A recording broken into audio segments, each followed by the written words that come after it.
Good morning, good afternoon, good evening, Y Whales. Again, wherever in the world you are, we're here today with Roanny, and she's got a couple projects we're going to talk about. And I think it's really interesting from an entrepreneur standpoint. Roanny has a very, interesting background.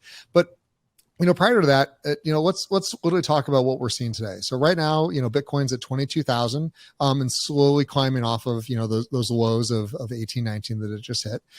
We're seeing a lot of innovation in the market today. There's a lot less, I'd say, VC investment going into the space currently today, and all the builders are heads down working. And I think Roanny is a fabulous, fabulous kind of example of that, of putting her head down and really working through this bear market.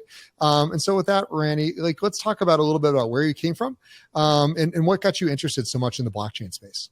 First of all, thank you, Jake, for inviting me to the podcast. I'm really excited to be here and to share my story with you. So I'm a copyright lawyer. I'm an intellectual property lawyer, and I run a copyright management organization. We're kind of a unique beast. We are generally non-for-profit. We aggregate the rights to different kinds of work. In Access Copyright's case, we aggregate the rights to traditionally published works, such as textbooks, trade books, newspapers, and magazines, and then we license those back out for the reuse. So, the reason why we are created is to deal with situations where it would be difficult, if not impossible, for the rights holders to manage their rights. And at the heart of what we do is making sure that the creators get paid for their work. And about 7 years ago, we started looking at what the future of rights management is going to be about. What are the new technologies that might change the world of content monetization?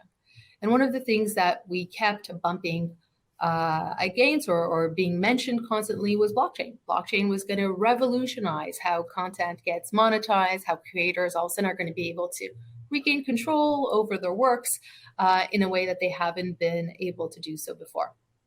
But I've been around this merry-go-round before. I was doing copyright policy in the Canadian federal government, back in the mid-90s.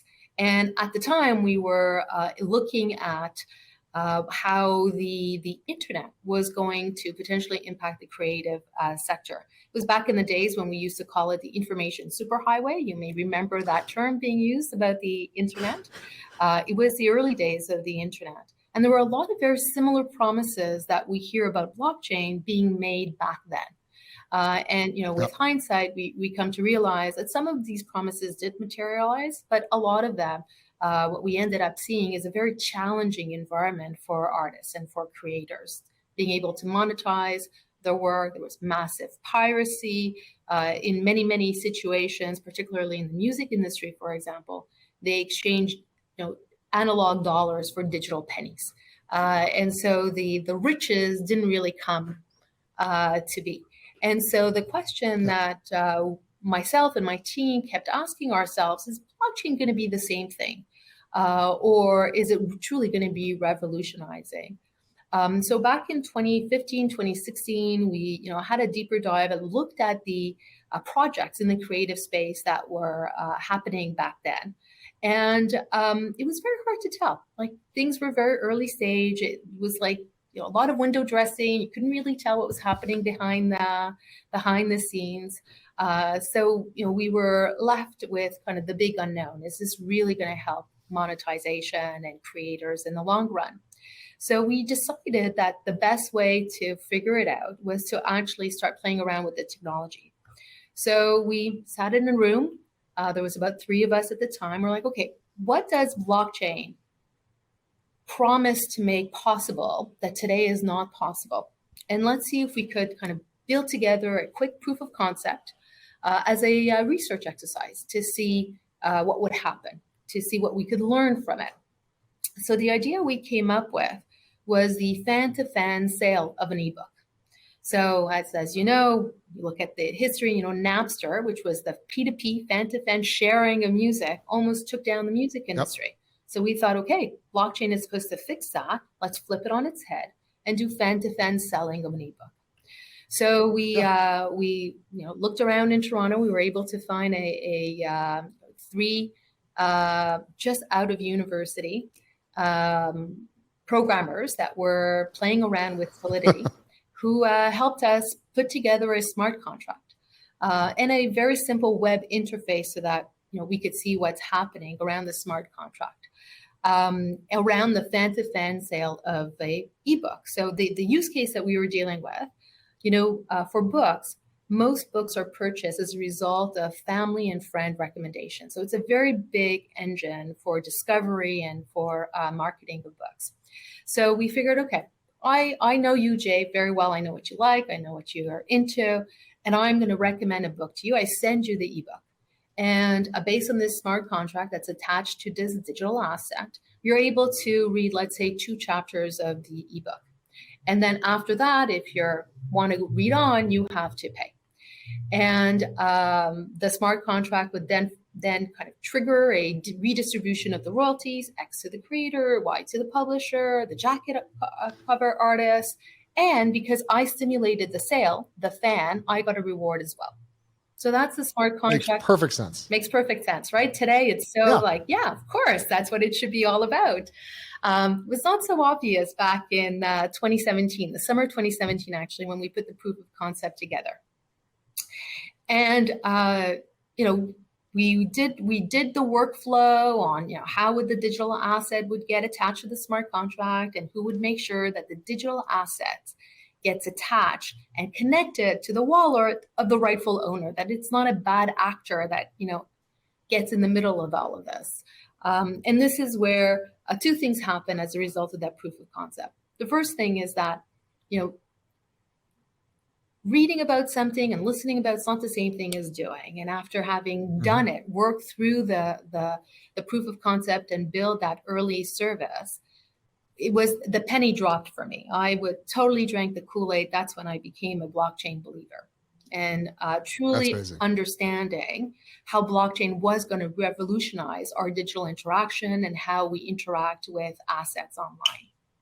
But the other thing that I also came to realize is that unless the attribution is correct right out of the gate, before an asset is attached to a smart contract or it's minted on an NFT, that what happens after that can't be trusted. And so, it's a well-known problem of junk in, junk out. And that's what we were seeing. Yep. And we looked at, with that kind of we went back to those projects, those early projects in the creative space and, tried to see, so what are they doing about attribution? How do they make sure that the user who's uploading a work, who's, starting to mint the work? At the time we weren't minting at the time. We were actually just doing other things back then. How do they make sure that it is the rightful owner that is doing that? And what we saw then was the same thing that we saw with Web2, which is, as long as the person clicks the I own the copyright box, there's like this blind trust that the person actually is entitled to do so, and we'll deal with the problems after the fact, right? If somebody complains, then we'll figure out a way to take things down. But of course, with blockchain, it's not so simple to take things down. Like once the thing is out in the wild, in the blockchain wild, it's really hard to take it back. And with the decentralized nature of blockchain and the anonymity of wallets, it's also difficult to know, how to stop it and whose neck to choke in order to stop this from happening. And what we came to realize is that, we're going to be looking back at the Napster era with like nostalgia, like that was easy compared to what blockchain is going to create as a potential problem, unless the creative sector actually participate in the kind of the development, the architecture of this new era of the internet. And that's what we were calling it back in 2016, 2017. Today, we talk about it as Web3. And so unless we come and we are architects of Web3 and we deliberately aim to solve the attribution problem as we are solving for all kinds of other things in these early days of Web3, we're going to be left with a really, really hairy problem that is going to be impossible to put the toothpaste back in the bottle. And we're already seeing that. Can't remember what the percentage of OpenSea NFTs are actually Yeah. pirated works, right? Bots just scraping the internet and trying to sell them to unsuspecting buyers. So that's Yeah. how we I think you, started. yeah. I mean, and you bring up some really great points here. And I want to highlight a couple of these, which is number one, we're still figuring this out. So 17, as you said, you're like, oh my gosh, this is mature. It's been around for a couple of years at this point, smart contracts, Ethereum. And it really showcases like just how early we still are today, because the concept that you just said makes perfect sense. Blockchain and smart contracts absolutely can solve these problems. And we've interviewed other startups like MuseWorks, who's trying to do the same thing for theater, use a smart contract to distribute, to the rights holders and to the musicians and the actors. And here you are trying to do it for, literary reasons and others. And I can tell you it's just still not ready today. And so the concept is, how do we take the right way, which you clearly have? How do you take, this is the right way? It's fair, it's honest, it's open, it's transparent, but how do you get adoption? Yeah. So that's it's that big chicken and egg challenge. So we figured, as a copyright management organization that exists to ensure the creators get paid, we thought this attribution problem is what we are well equipped and is part of our mission to go out and solve. So we went out and said, okay, this is what we're going to solve. We're going to solve attribution.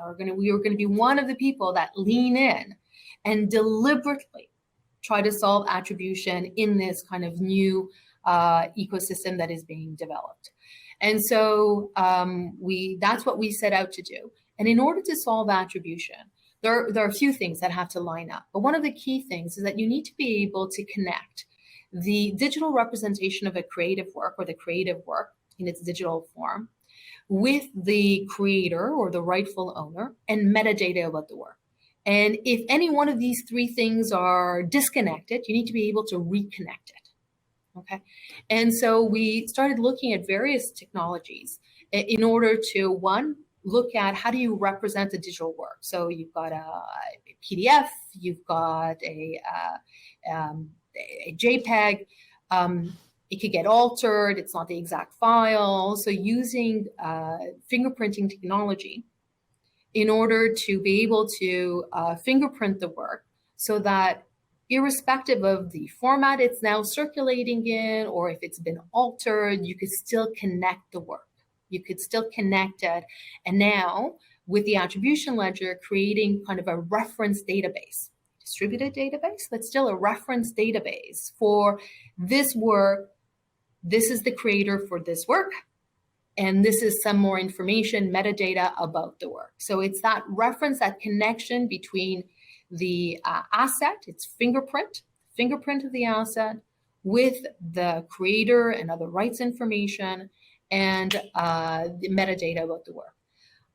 So we started setting out, it's a big, hairy, audacious goal. I was going to say, like, Roanny, oh my God, it just seems, that's a huge task. I mean, it's laid out. And again, clearly you understand the landscape. Clearly you understand the technology. Yeah. But people can just be horrible people. Oh, yeah. And steal for the sake of stealing. Oh, yeah. And so, yeah. And blockchain, still today gives a level of anonymity.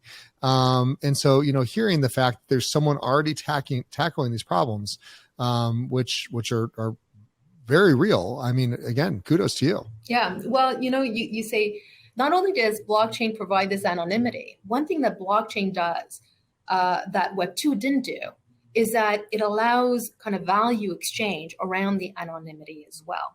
And it's a double-sided coin. It's great if it's the actual creator that is at the other end of the wallet, but it's terrible if it's a bad actor. And what we see with blockchain, as the NFT situation is a good example, is that there is actually more incentive in the Web3 world for bad actors than there were in the Web 2 world. I mean, in Web 2, bad actors got, ad dollars, eyeballs. They had to find a way to monetize eyeballs. Yeah. In Web 3, monetization of an activity is actual, like, real money, fiat, that can be extracted very, very quickly, right? So you actually also have a lot more incentives for bad actors in Web 3 3 than you do in Web 2. So getting this No, right is critical. Web yeah, 2, and go ahead. oh no, I was going to say, and really, again, just before you go too far past this point, I think you made some really good points. In Web 1 and 2, there was known off ramps for doing a transaction. So you may not know who the person is, but we can tell PayPal you need to shut this down, and here's why. We may not know what part of the world they're in, but we can go out to Venmo or any of these other ones and say, like, Amex, and say, hey, we have a lawsuit against this person. We don't know who they are, but this is illegal content being distributed, and at least you could shut down their ability to take compensation, which again, hopefully then they just say, screw it, I'll go do something else and bother someone else versus doing this. In Web3, because the transmissions of data is also side by side with the transmissions of currency and assets. Holy cow. Yeah, like, really, I want to make sure everyone understands the levels of differences here. Absolutely. You're right. Web 2 is an easy one compared to this. Exactly. And if you speak to anybody that, it's currently, it's not as if we solved the Web 2 problem. Like, artists are still chasing pirates and monetization by, people that shouldn't be monetizing their work. And it is not easy, and it's very costly, and it's an endless game of whack-a-mole. In Web 3, it's going to be worse. But it is possible to imagine a future where it is better. It is actually possible to imagine it, but it's not going to come about easily. And so started doing this work back in 2016, 2017. And now it was time to say, okay, with this kind of aha moment, there's this two things was my aha moment. One, this blockchain thing is not going away. It is a thing. It is here to stay, and it's going to revolutionize our interaction. Number one. So you can't just close your eyes and pretend, it's not happening. And number two, it is the promises of blockchain will not materialize for the creative sector, for the artists, unless we solve the attribution problem. And the attribution problem is not sexy thing to solve, right? There's not a lot of, I can absolutely see that. And so, unless we're deliberate and we lean in on this and we come to the table with, proposals on how to solve this, it's going to be worse off. And so I went out and I started evangelizing. I been at Access Copyright in my current job for over 20 years.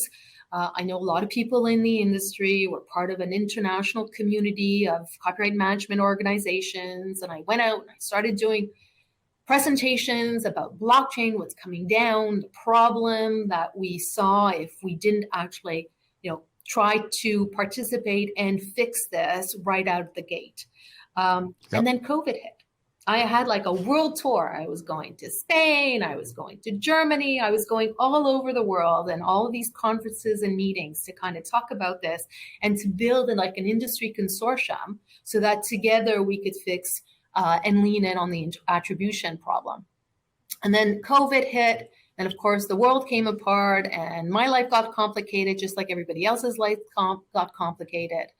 And so what we ended up doing instead was we thought, in any event, a lot of my community, when I talk about this stuff, their eyes glaze over. Like they haven't drank the Kool-Aid that I have drank. So they're still trying to work on Web 1. Sorry? Yeah, exactly. They're still working on Web 1. Exactly. Like, how do I put up a web page? Exactly. So it was really hard to bring them along. They all found the presentations fascinating, but it was hard to get them engaged to the next step. So we figured, let's show them. Let's show them how a properly designed Web3 experience actually can solve the attribution problem. So we started kind of building just the minimum viable product of the attribution. We were calling it an attribution ledger. It's actually not a single ledger. It's more like an attribution protocol.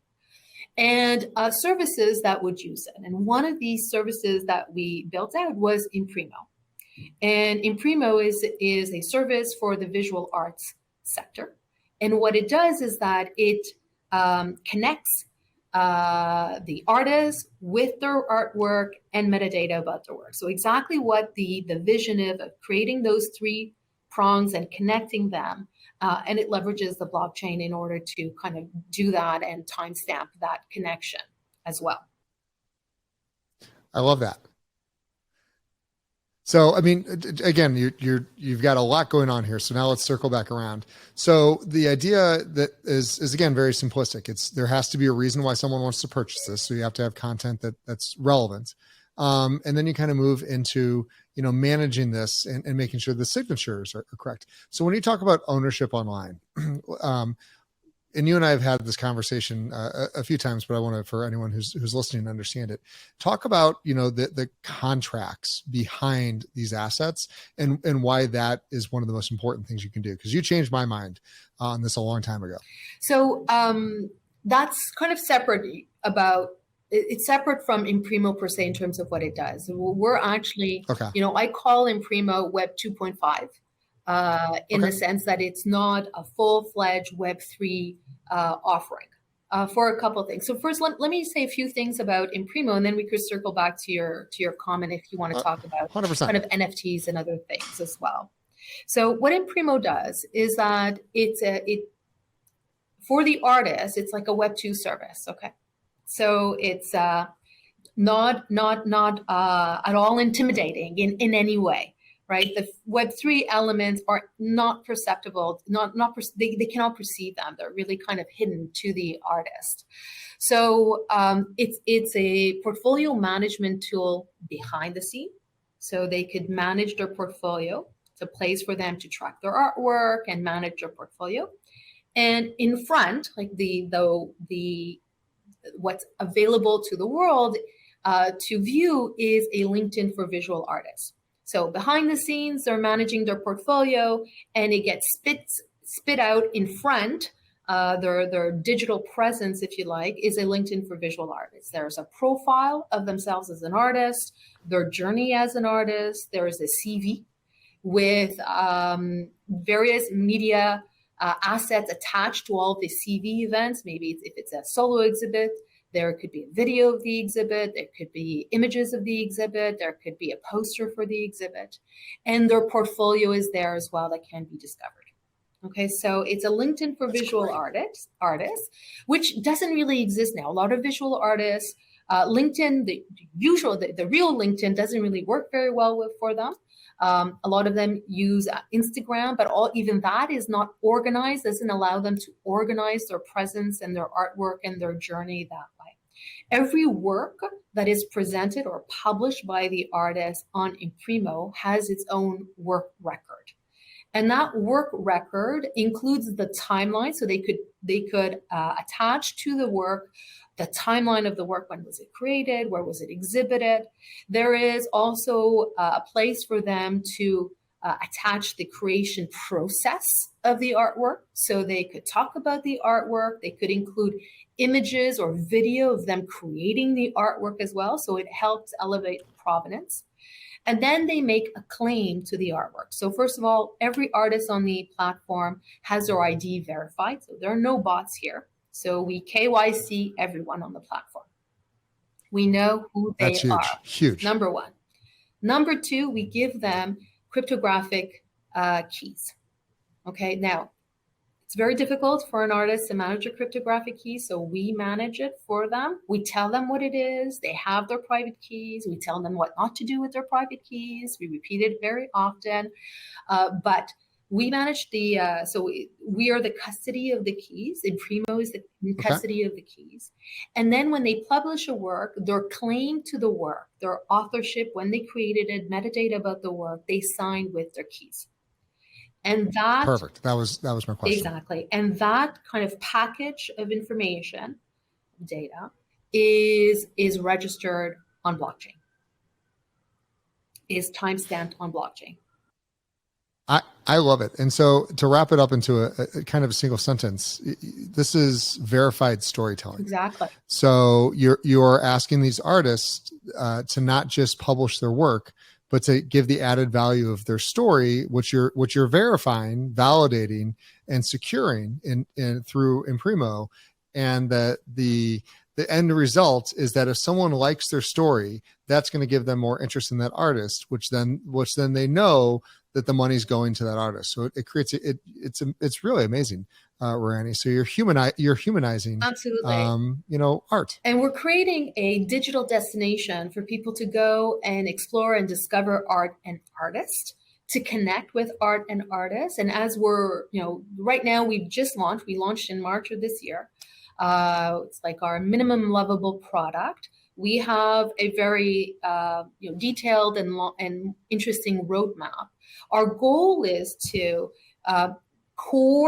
be a market coordinator for the visual art marketplace. It is this very, very fragmented marketplace. And like LinkedIn coordinates employees with employers and employees with each other, Imprimo has that aim as well. So we've started working with galleries in order to have galleries have a presence on Imprimo as well. So the same way artists have a profile on Imprimo, galleries would have a profile on Imprimo as well. And then galleries can connect the works that they're exhibiting at their gallery, whether it's an in real life gallery or a digital gallery, to the artwork record on Imprimo and the artist on Imprimo.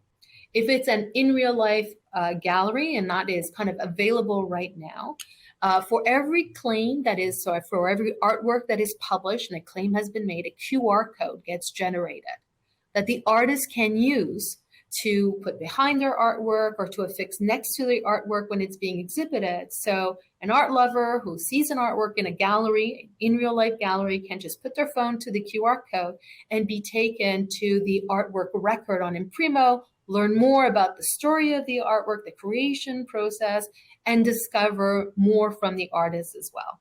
So we're now starting from that initial point of saying, okay, we need to find a way to tell the world who's created what in a transparent, audible way to, okay, we have to say this. Yes, that's important, but nobody's going to do it unless there's an immediate value to them for doing it, right? Because it's a lot of work creating a profile on Imprimo. Like, just recall how hard it was to create your LinkedIn profile. This is actually harder because you have to upload media assets to document your journey as an artist and your artwork as well. So it's actually more effort to create your profile. You want to have real value there and immediate value. So that's kind of what's exciting as well about Imprimo. First is that you don't need to be a crypto nerd to start using Imprimo. You don't need a wallet, which is huge. Just like it's huge, right? So the onboarding, there's no onboarding challenge, number one. And number two, there is an immediate use case. It's not a future use case, and it's not when we're going to see the adoption with crypto that we'll be able to generate the value of the use case. The use case exists today for a problem that has existed forever, and for an activity that happens today in real life and online as well. So with this, it sounds to me, and again, I'm really summarizing, it's a combination of LinkedIn and Etsy. Because you've got, again, the flair of here's my store, here's what I have to sell, which is, again, that immediate, like, I like this artist, let me do something with, versus, most of the time it's like, oh, I can't do commerce here. So it's a really interesting way to look at this. What's been the feedback? Because again, you launched in March. It's right now the end of July. So what's been kind of the initial feedback you've heard from? Yeah, the artists love it. First of all, Great. The user experience had to be really like nailed down. Artists, some are great with technology and some are not good at all with technology, right? So it had to be seamless, the experience of creating their profile. Some artists have told us this is amazing. I could now abandon my website. This is like better than my website. It's easier to manage. It's easier to maintain. And there's going to be more traffic, right? Because you've got your website now, you've got to bring the eyeballs to your website by having a destination where people are going to be experiencing not just your art, but everybody's art. It allows for cross discovery as well to happen. So the feedback has been fantastic. Now, Imprimo itself is not the marketplace, right? So the marketplaces are still happening outside of Imprimo.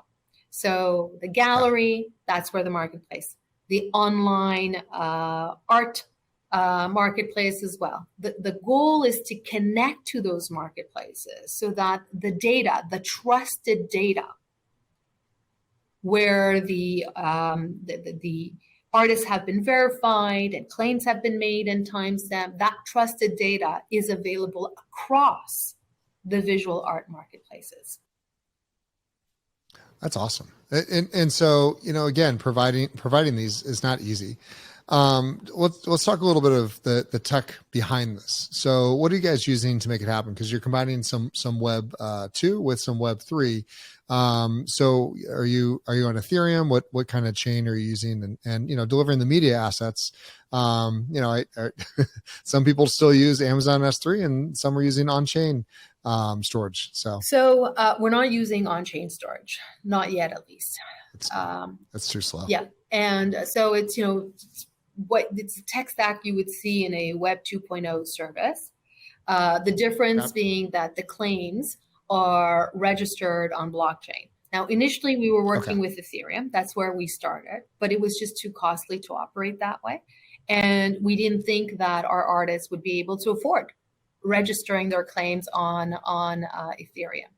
So we actually are using Bitcoin, interestingly enough. Yeah. Fabulous. So we're using open timestamp in order to register to Bitcoin. And the process of registering on Bitcoin is actually free. So we're able to offer this service to our artists for $9 a month. And they could register as many claims, as many artwork as they wish, and it doesn't need to go up because the registration is free through open timestamp. That's amazing. I know. I absolutely love that concept and idea. How did you decide on Bitcoin? Obviously, Ethereum has its challenges, and if they don't fix the gas problem soon, there's a lot of projects that are like yours that all start with Ethereum, and then they run into I can't afford, 50 to 150 to $200 to $300 per transaction. Like there's not that, it's already hard enough to deal with this in the first place. The cost is not something I'm interested in. But yeah, how did that thought process go? As you know, we started a few years ago. And so there are a lot of other options today that maybe we would have considered. But, we wanted to make sure that we were using a chain that would be around. So that's why, something that people are comfortable with or know about. So that was part of the consideration. Scalability was part of the consideration as well. And the beauty is really about the open timestamp more so than Bitcoin. And that's what has allowed it to be cheap and scalable, is the open timestamp protocol for registering. It just as time. We're not doing smart contracts, as I said at one point. We're just time stamping claims. Yeah, which is again, you're a lawyer. You know how important that is to have out there. So it's still very much a real world asset. These are real world issues. Throw me through it. Is there been like one or two good success stories that you've had so far of artists that have got into it and seen an increase in sales? It's still early days, and we've got some artists that are super active on Imprimo, and we're still starting. Now we're working with the galleries in order to use Imprimo as a way to market your work, right? So that's something that we're working through. That's fabulous. So let's talk about just some overall general things that you're seeing in this world. And copyright, jumping back to kind of your foundation, 25 years in dealing with copyright, Web3 presents a lot of very interesting problems. There's clearly ways to solve some of those over time, but the idea of stolen artwork making its way on chain, making its way into OpenSeas, into trading is not going to slow down. It's going to speed up. What do you feel? And this is again feeling. What do you feel are some of the bigger barriers that are stopping these copyright issues from happening? On Spotify and everything else, there's takedown requests, and they can absolutely take something down. But as you stated earlier, once it's on chain, and it's not coming down.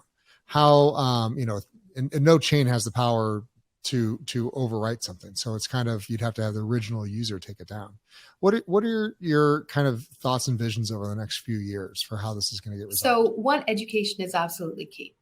And I think this, the buyers of these, let's call it, deal with just NFTs and pirated NFTs. They have no interest in buying a pirated NFT. They think they're actually buying the real deal, right?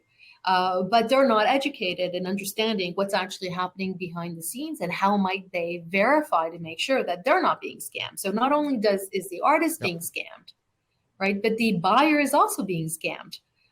It was less so in Web 2, right? Web 2, like the users kind of knew something fishy was happening, but they were happy to get something for free because that was the model of Web 2, right? It was about free, free information, free content, etc. But in Web 3, we're changing that paradigm, which is good. And so the users, the buyers of these NFTs are not sufficiently educated either. That's one element. The other element is that there's a lot of misunderstanding about what it is that people are buying when they buy an NFT as well. And so there is, do you buy the rights to the IP that are underlying the work? Are you allowed to do something else with it? Is it a license? What does the license involve? And there's a lot of misrepresentation that happens. People just glossing over what is actually the contract. And even when you are educated and you want to find out, like I, want to know exactly what is the license that's coming along with this NFT, it's very hard to find it. Yeah. It's very hard to find the information. Yeah, and I think that's a point that most people, when they're buying, NFTs, and we're shifting a little bit into NFT land here. When you buy an NFT, people have this expectation of, I own this. This is mine. I can do whatever I want. I can make a cartoon show with it. I can put it on billboards. Like, I own this thing. Look at me. That's why I'm on chain. And that's just not the reality. Unless it explicitly states, what your license term is, it still goes back to the contract owner that owns that content, correct? It still goes back to the contract owner. What do you mean? So the person that originally put the artwork up. Yeah, maybe. So maybe we don't know that. Okay. Right? we don't even know that. Right? That's the attribution problem. There you go. You would think so, but you don't know that. That person, the original contract, the first contract wallet that minted the work, you don't know if they were entitled to mint the work. You have no idea. And sometimes even the artist who created the work believes that they're entitled to mint the work, but they're not because they perhaps created the work with a co-creator, or perhaps they had already assigned their rights to the work to a producer, to somebody else, right?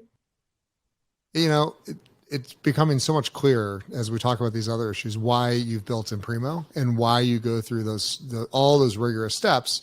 You do want it to be a challenge, not hard, but you want somebody to put in a little bit of effort. Otherwise it is the bots, it is the scammers. And, there's a lot of other places they can go scam people. And so I think it's really great that you're creating essentially a walled garden for your content creators to have validated and verified usage of their works.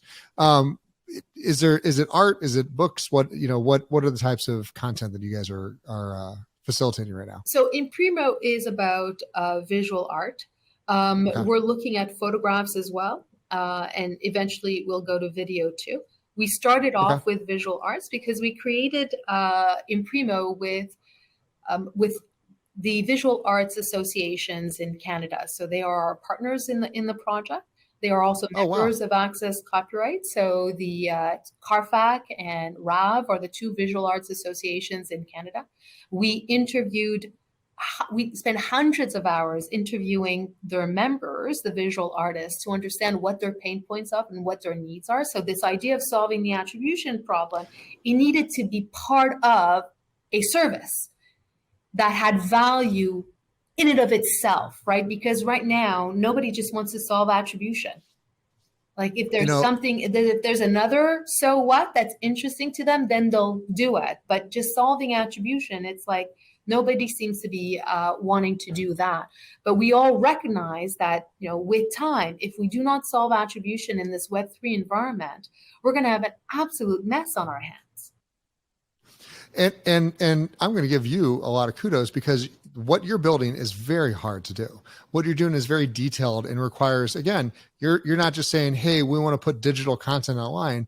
You're saying, I want to legally and ethically put digital content online. And those are two huge different words. And I use in my pitch deck all the time, there's a slide and I talk all the time about there's technology-driven projects. And Napster would be a technology-driven project, meaning that it had no legal foundation.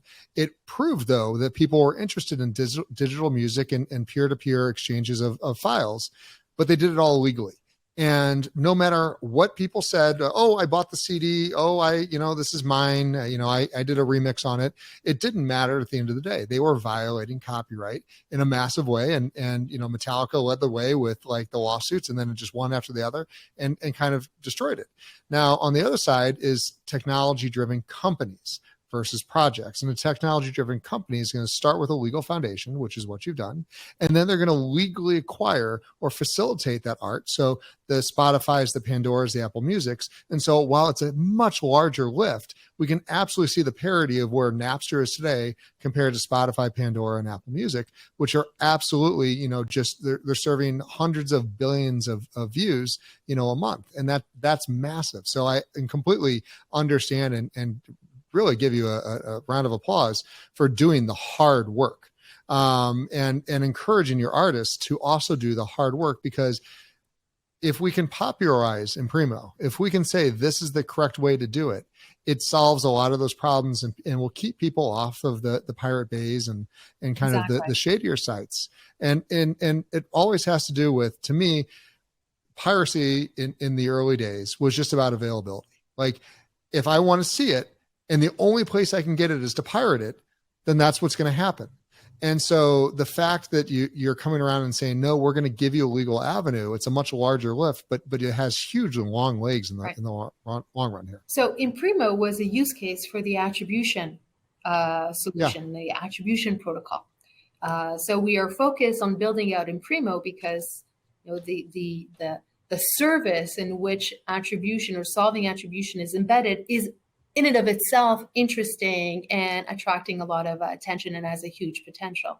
But we're also wanting to build out this methodology and approach, this protocol on attribution, to build it out across all content type, right? And to have a systematic way for digital service providers who want to do the right thing, whether it's in Web 2 or Web 3, that they have a place where they could go and check to make sure that the content that is being uploaded and used on their service is in fact being uploaded by the rightful owner. And that's what, the big, hairy, audacious goal of the attribution protocol is all about. And what we have with Imprimo is kind of that really critical first step. It is possible to do this. We will not solve all of the rights information for all the content types out of the gate. But as we go through this, as we learn, as we experiment, we're going to find what is the right kind of protocol to deal with that attribution, and how do we embed that in Web3 services? How does that become the norm? So that when you have a Web3 smart contract, for example, where a digital asset is connected to a smart contract that's going to monetize that digital asset, that smart contract checks against the attribution protocol to make sure that it was actually uploaded by the right wallet, the wallet who identified themselves and made the claim to the digital asset. That is the creative work. No, and that's huge. How do you explain this to people? and so, like, I understand every single thing you're saying, and I completely understand the where you're going. But as you said, most artists, not, and again, I whoever's listening to this, don't take offense. Most people in general barely understand how Internet 1 works, let alone Internet 2 in a SaaS model. And then you get into blockchain and everything that's happening there. What's kind of the easiest way to explain to someone, why this is as difficult as it is? So that's a good question. Me explaining it to someone usually takes at least 20 minutes and closer to an hour for them to actually kind of. So it is that hard to explain. Get it, right, exactly. Yeah. Then the question is, do I need to explain it to everybody? I don't, right? You don't need to understand how the internet works to use the internet. So you don't need to understand it. What we do need to have is that bring together some like-minded people who are wanting to solve this problem so that we actually tackle it in a systematic way. They will solve it, and then others will just use the solution.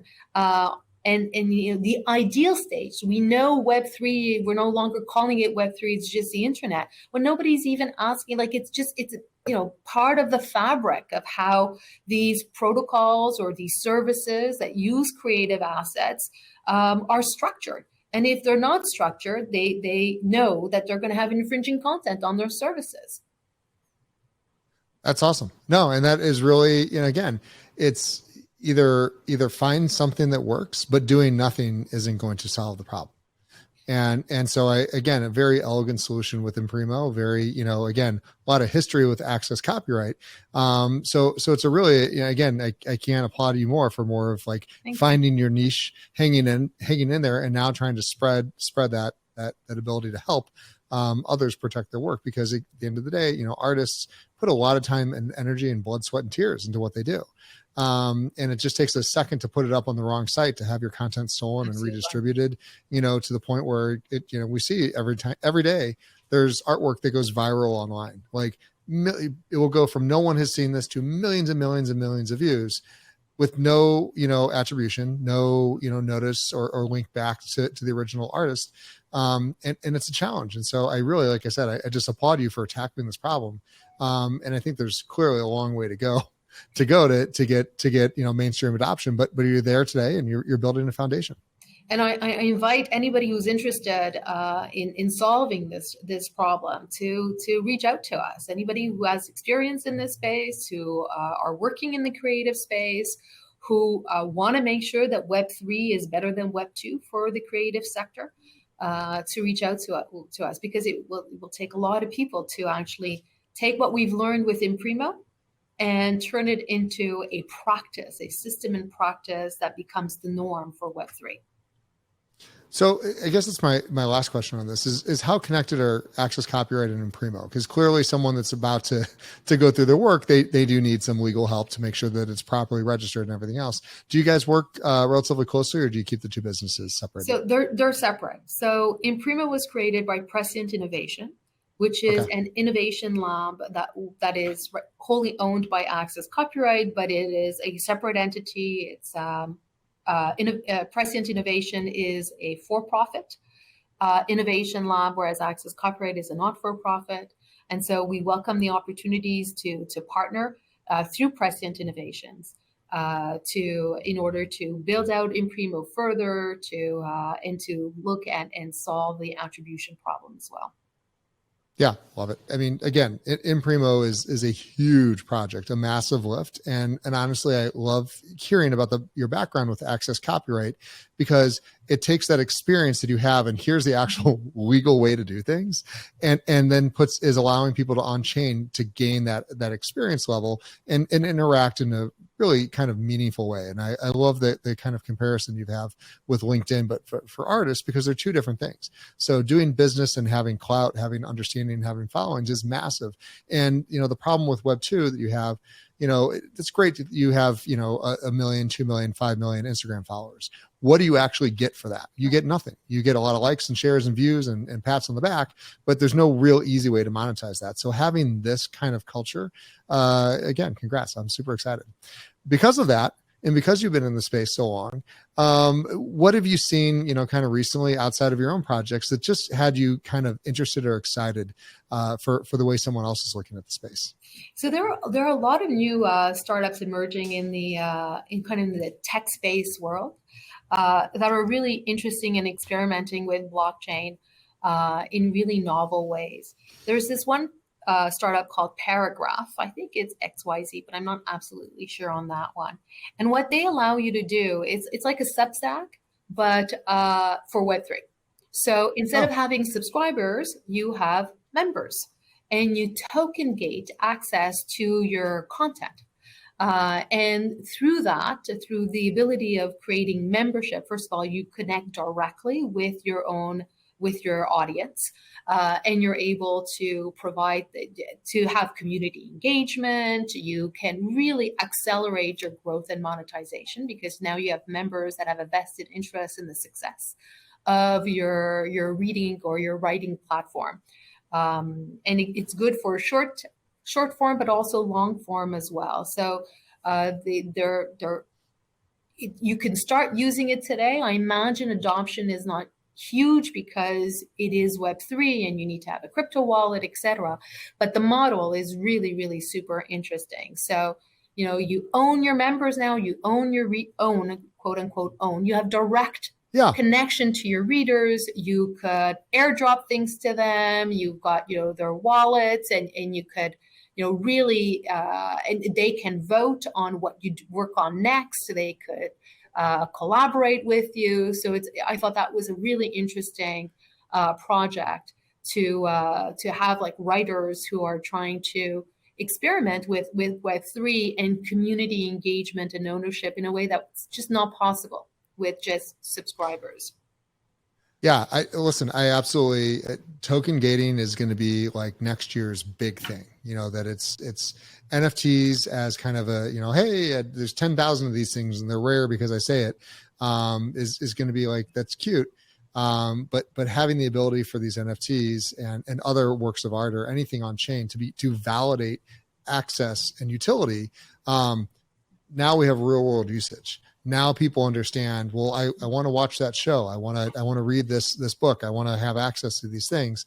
And it's not a pay. It's just, you have to be a member. You have to have something there. And I love that concept. Circling back around to, Imprimo and Access Copyright. How do you want people to interact with you? How can, if they're interested, they want to reach out, they have copyright issues, they want to chat with you there, or B, they want to create their profile. What's the best ways? They should just email me at rlevy@accesscopyright.ca. So super easy. That's the best way to get in touch with me. And I'd love to hear from them. Fabulous. And Imprimo is... to visit Imprimo, it's imprimo.ca. CA, because you're up in Canada there. Hey. Yes. Fabulous. Listen, this is an international show. Randy, I have to say, absolutely fabulous vision and really amazing execution. I think that's the biggest thing is generally, when we talk to some early stage startups like yourselves, they have one of two things, down. It's either they've got a really good business plan, but they haven't executed yet or well, or vice versa. They have an amazing, kind of like concept and here it is, and it's getting tons of usage.